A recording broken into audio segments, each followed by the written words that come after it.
आज मैं आपको इस वीडियो में हरियाणा बोर्ड ने जो क्लास 9th के लिए इतिहास की नई बुक जारी की है उसका पहला पाठ, जिसका नाम भारत का सामाजिक एवं सांस्कृतिक पुनर्जागरण है। इस पाठ के सभी क्वेश्चन इस वीडियो में करवाऊंगा और इसके अलावा मैं आपको इस पाठ के सभी एक एक नंबर वाले क्वेश्चन भी करवाऊंगा इससे नेक्स्ट वीडियो में। आप इस चैनल को सब्सक्राइब करके ऑल बटन के ऊपर क्लिक कर ले ताकि जैसे ही वीडियो अपलोड हो आपको उसका नोटिफिकेशन मिल जाए। अब पहला क्वेश्चन है, राजा मोहन राय ने ब्रह्म समाज के द्वारा किन सामाजिक बुराइयों के विरुद्ध अभियान चलाया? विस्तार से चर्चा करें। आंसर देखें। राजा मोहन राय ने 20 अगस्त 1828 ईस्वी को ब्रह्म समाज की स्थापना की। राजा मोहन राय ने ब्रह्म समाज के द्वारा निम्नलिखित सामाजिक बुराइयों के विरुद्ध अभियान चलाया। पहला है सती प्रथा का उन्मूलन। राजा मोहन राय ने सती प्रथा का इतना उग्र विरोध किया कि लॉर्ड विलियम बेटिक को एक आज्ञा पत्र जारी कर 1829 ईस्वी में सती प्रथा पर रोक लगाकर सती प्रथा निषेध कानून को पूरे भारत में लागू करना पड़ा। दूसरा है नारी की दशा में सुधार। उन्होंने नारी पर किए जाने वाले अन्याय और अत्याचार का विरोध किया एवं नारी स्वतंत्रता, नारी अधिकार और नारी शिक्षा पर बल दिया। उन्होंने स्त्री पुरुष के अधिकारों में समानता पर बल दिया। जाति प्रथा का विरोध। उनके अनुसार जाति प्रथा सामाजिक असमानता को बढ़ावा देती है। व्यक्ति की स्वतंत्रता तथा अधिकारों के प्रबल समर्थक। उनका मानना था कि राज्य को निर्बल तथा असहाय व्यक्तियों की रक्षा करनी चाहिए। मानवता एवं विश्व बंधुत्व। वे विश्व बंधुत्व के उपासक थे और मतांतरों से ऊपर उठकर मानव धर्म के चिंतक भी थे। दूसरा क्वेश्चन देखें, आर्य समाज के शुद्धि आंदोलन पर चर्चा करें। आंसर देखें। हिंदू धर्म की श्रेष्ठता पर बल देते हुए आर्य समाजियों ने शुद्धि आंदोलन का आरंभ किया, जिसका उद्देश्य था हिंदू धर्म से अन्य धर्मों में गए लोगों को वापस हिंदू धर्म में लाना। इस आंदोलन की वजह से धर्मांतरण बंद हो गया। तीसरा प्रश्न है, महर्षि अरविंद की सांस्कृतिक राष्ट्रीयता पर विचार करें। आंसर देखें। महर्षि अरविंद घोष ने राष्ट्रीयता को अध्यात्म तथा मानवता से जोड़ा है। उनका मानना है कि व्यक्ति कितने भी भिन्न हो परंतु राष्ट्र प्रेम उन्हें एकता के सूत्र में बांध देता है। उनके विचार, उनके लेख वंदे मातरम में मिलते हैं। उनके अनुसार राष्ट्रीयता मानवीय अस्तित्व का आधार है। राष्ट्रीयता अपने आप में उच्चतम मूल्य बन जाता है, जिसके आगे व्यक्तिगत मूल्यों की महत्ता नहीं रह जाती है। उनका मानना है कि भारतीय स्वतंत्रता संग्राम भारतीय आत्मा की अभिव्यक्ति है। अरविंद के अनुसार भारतीय स्वतंत्रता आंदोलन राजनीतिक था, परंतु उसका मूल सनातन धर्म में निहित आध्यात्मिकता में समाहित था। प्रश्न 4, नारायण गुरु एवं डॉक्टर अंबेडकर के अछूतों व वंचितों के उद्धार के प्रयासों पर चर्चा करें। आंसर देखें। नारायण गुरु ने वंचित हो गए अछूतों के उद्धार के लिए कई प्रयास किए तथा उन्होंने आह्वान किया कि सभी लोग अच्छी शिक्षा प्राप्त करें ताकि सभी को समान अवसर प्राप्त हो सके।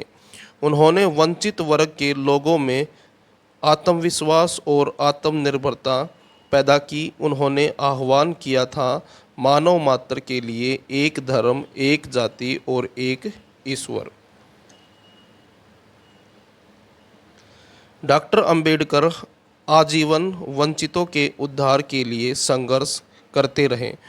उन्होंने अछूतों और वंचितों के लिए निम्नलिखित प्रयास किए।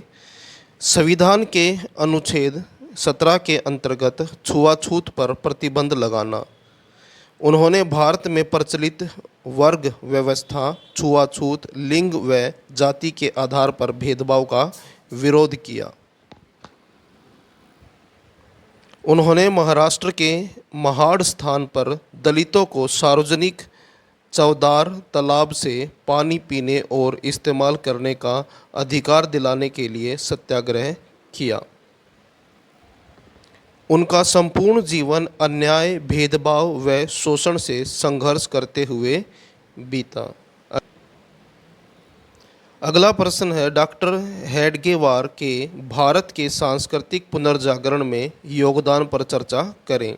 आंसर देखें, डॉक्टर केशव राव बलिराम हेडगेवार बचपन से ही राष्ट्रीय एवं क्रांतिकारी विचारों के देशभक्त थे। उन्होंने बहुत सारे आंदोलनों में भाग लिया और कई बार जेल भी गए। उन्होंने हिंदू समाज में व्याप्त जाति प्रथा, असपृश्यता एवं खंडित मानसिकता को सामाजिक एवं राष्ट्रीय अवनति का मूल कारण माना। उन्होंने लोगों की सहायता के लिए स्वयंसेवक संघ का निर्माण किया। केशव राव की लोकमान्य तिलक के विचारों में पूरी आस्था थी, इसलिए वे उनके अनुयायी बनकर कांग्रेस के बहुत सारे आंदोलनों में कूद पड़े। अगला प्रश्न है, स्वामी विवेकानंद के विचारों का युवाओं पर क्या असर पड़ा। आंसर देखें, स्वामी विवेकानंद का मानना था कि युवाओं में अत्यंत ऊर्जा होती है और उसको सही दिशा मिलने पर राष्ट्र का विस्तार और विकास हो सकता है। उन्होंने युवा वर्ग को चरित्र निर्माण के 5 सूत्र दिए: आत्मविश्वास, आत्मनिर्भरता, आत्मज्ञान, आत्मसंयम और आत्मत्याग। उन्होंने युवाओं में भारतीय सभ्यता एवं संस्कृति के प्रति गौरव की भावना उत्पन्न करके उनको राष्ट्रहित के लिए प्रेरित किया। उन्होंने युवाओं को संबोधित करते हुए कहा कि उठो, जागो और लक्ष्य प्राप्ति तक मत रुको। नेक्स्ट प्रश्न है, प्रार्थना समाज के योगदान पर चर्चा करें। आंसर देखें, भारत के सबसे पहले समाज सुधारक गोपाल हरि देशमुख थे। उन्हें लोक हितकारी भी कहा जाता था। 1867 ईस्वी में ब्रह्म समाज से प्रभावित होकर आत्माराम पांडुरंग ने प्रार्थना समाज की स्थापना की। प्रार्थना समाज का उद्देश्य अछूतों, वंचितों तथा पंडितों की दशा में सुधार करना था तथा जाति व्यवस्था एवं रूढ़िवाद का विरोध करना था। प्रार्थना समाज ने अंतरजातीय विवाह, विधवा विवाह, स्त्री शिक्षा का भी समर्थन किया। रानाडे ने महाराष्ट्र में विधवा पुनर्विवाह संघ की स्थापना की। उन्हीं के प्रयत्नों से दक्कन एजुकेशन सोसाइटी की स्थापना हुई और उनके शिष्य गोपाल कृष्ण गोखले ने सर्वेंट ऑफ इंडिया सोसाइटी की स्थापना की। प्रार्थना समाज का भारतीय पुनर्जागरण के इतिहास में अहम योगदान है। अगला प्रश्न है, स्वामी दयानंद ने एकता स्थापित करने के लिए क्या करने की योजना बनाई। आंसर देखें, स्वामी दयानंद ने एकता स्थापित करने के लिए 3 कार्य करने की योजना बनाई। पहला है, हरिद्वार कुंभ मेले में सन्यासियों के मध्य वेदों पर आधारित धार्मिक विचार रखें ताकि मतभेद दूर होकर एकता स्थापित हो सके। शास्त्रार्थ द्वारा सत्य और असत्य का निर्णय कर विद्वानों को संगठित करना ताकि सत्य का ग्रहण और असत्य का त्याग किया जा सके। 1877 ईस्वी में दिल्ली दरबार के समय समाज सुधारकों को आमंत्रित कर सर्वसम्मत कार्यक्रम बनाकर समाज सुधारक किया जाए। अगला प्रश्न है, सती प्रथा क्या थी।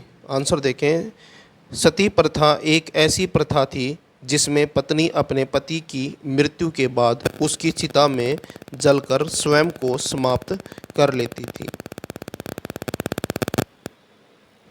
अगला प्रश्न है, असहयोग आंदोलन में डॉक्टर केशवराम हेगडेवार का क्या योगदान था। आंसर देखें, डॉक्टर केशवराम हेगडेवार कांग्रेस द्वारा खिलाफत आंदोलन का साथ देने में खुश नहीं थे। मतभेदों के होते हुए भी कांग्रेस से जुड़े होने के कारण जब कांग्रेस ने असहयोग आंदोलन की घोषणा की तो वे आंदोलन में कूद पड़े एवं उन्हें 1 वर्ष की सश्रम कारावास की सजा हुई।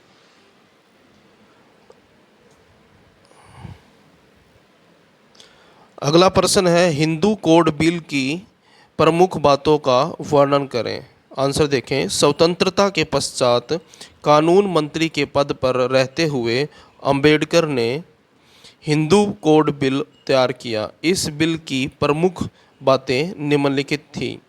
पहला है अंतर्जातीय विवाह की अनुमति। दूसरा है हिंदू महिलाओं को संपत्ति के पूर्ण अधिकार। तीसरा है पिता की संपत्ति पर पुत्री का समान अधिकार। और चौथा है तलाक संबंधी नियम। तो ये थे आपके 9th क्लास के हरियाणा बोर्ड ने जो इतिहास की नई बुक जारी की है उसके पहले पाठ के प्रश्न उत्तर। वीडियो अच्छी लगे तो लाइक करें और चैनल को सब्सक्राइब करें। धन्यवाद।